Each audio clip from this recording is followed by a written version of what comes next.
Bismillahirrahmanirrahim. Alhamdulillah wassalatu wassalamu ala Rasulillah wa ala alihi wa ashabihi wa man walah wa la haula wa la quwwata illa billah. Ikhwan fiddin, termasuk nikmat dari Allah Subhanahu wa taala. Allah taala menciptakan kita sebagai manusia. Dan manusia ini adalah ciptaan Allah taala paling mulia daripada makhluk-makhluk yang lain. Sebagaimana Allah Ta'ala berfirman, laqad khalaqnal insana fi ahsani taqwim. Sungguh kami ciptakan manusia itu benar-benar dalam keadaan yang istimewa, dalam keadaan yang paling bagus.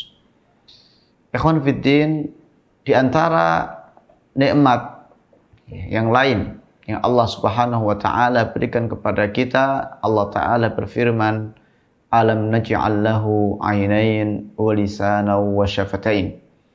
Bukankah kami telah menjadikan dua mata, wa lisan dan lisan, wa syafatain dan dua bibir.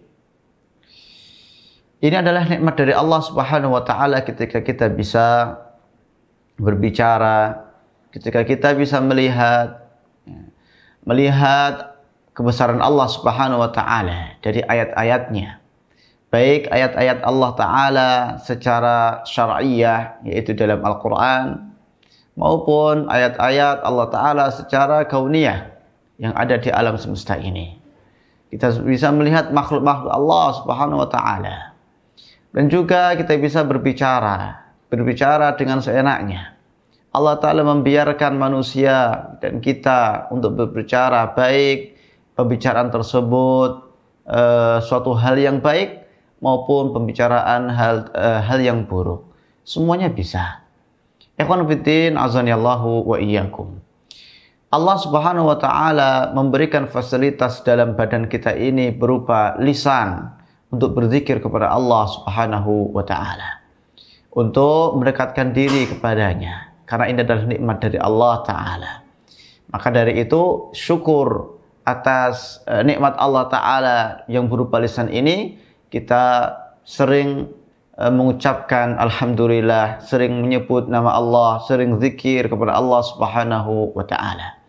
Ikhwan fiddin, azanillahu wa iyyakum. Ketahuilah bahwasanya kebanyakan manusia terjerumus ke dalam neraka itu disebabkan buah dari lisan mereka. Sebagaimana Rasulullah sallallahu alaihi wasallam memberikan wejangan kepada salah satu sahabatnya, ala ukhbiruka bimilaki dzalika kullih, fa akhadha lisanahu wa qala kuffa 'alaika hadha. Ketika itu sahabat Mu'ad bin Jabal radhiyallahu taala anhu bertanya kepada beliau alaihi salatu wassalam tentang amal-amal yang menjerumuskan ke dalam surga dan amal-amal yang menjauhkan dari neraka.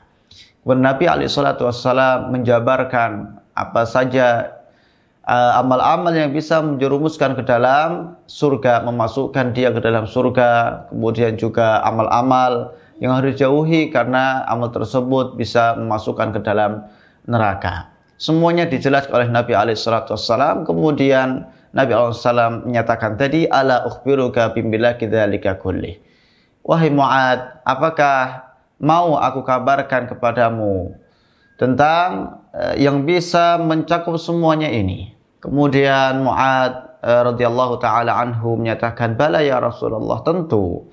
Kemudian fa'akhadha lisanahu.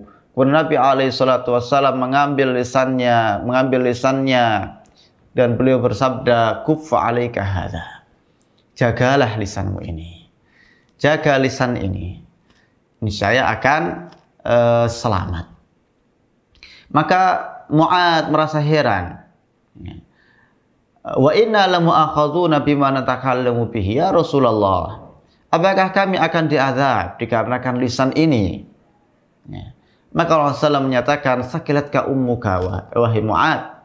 Wahai Mu'ad, celaka kamu. Wa hal yakubbun nasu fin nari ala manakhirihim illa hasaidu alsinatihim. Bukankah kebanyakan manusia terjerumus ke dalam neraka, terjerumus ke dalam siksa api Allah Ta'ala, ke dalam murka Allah Ta'ala, illa hasaidu alsinatihim. Kecuali mereka kebanyakan sebabnya adalah buah dari bibir mereka. Ikhwan fiddin, azanillahu wa iyyakum. Allah Ta'ala menciptakan lisan dan menciptakan dua bibir yang tidak bertulang sama sekali. Ya. Ini bisa dipakai untuk yang baik dan juga bisa dipakai untuk yang buruk. Tetapi semuanya itu akan dicatat oleh Allah Subhanahu wa Ta'ala. Semuanya akan ada pertanggungjawabannya. Yang baik pasti akan mendapatkan balasan yang baik. Yang buruk pun juga akan mendapatkan balasan yang buruk. Waliyadzubillah.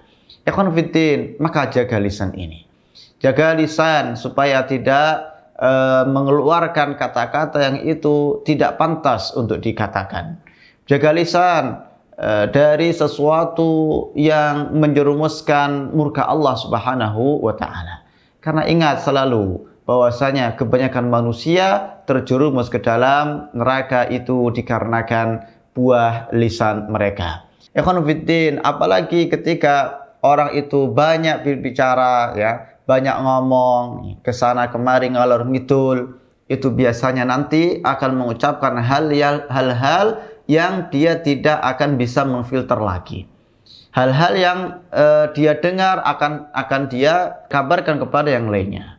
Padahal belum tentu itu benar. Maka Allah SWT memberikan nasihat kepada kita. Ya ayyuhalladzina amanu, idza ja'akum fasiqun binaba'in fatabayyanu.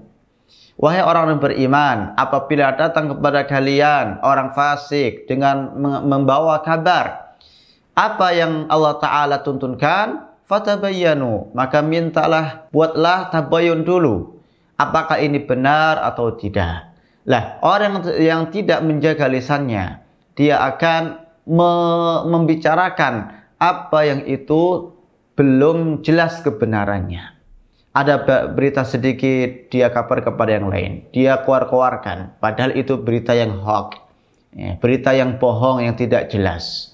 Maka ikhwan fillah, mari kita menjaga lisan dari sesuatu yang tidak baik. Ya. Lebih baik untuk berzikir kepada Allah Subhanahu wa Ta'ala. Salah satu ulama mengatakan, hada zamanus sukut. Sekarang ini adalah waktunya zaman untuk berdiam diri, ya, untuk menjaga lisan, untuk lebih banyak diam. Ya. Begitu juga ini sesuai dengan hadis Nabi SAW, man kana yu'minu billahi wal yaumil akhir falyaqul khairan aw liyasmut. Barang siapa yang beriman kepada Allah dan hari akhir, maka berkatalah yang baik atau diam. Berkata yang baik, baik itu berzikir, baik itu ucapan-ucapan yang lembut, baik itu membaca Al-Quran. Kalau itu tidak bisa, maka lebih baik diam. Diam seribu bahasa itu lebih baik daripada mengeluarkan kata-kata yang itu tidak baik. Semoga Allah Ta'ala memberikan taufik kepada kita. Wassallallahu ala nabiyina Muhammad wa ala alihi wa ashabi ajma'in. Walhamdulillahi rabbil alamin.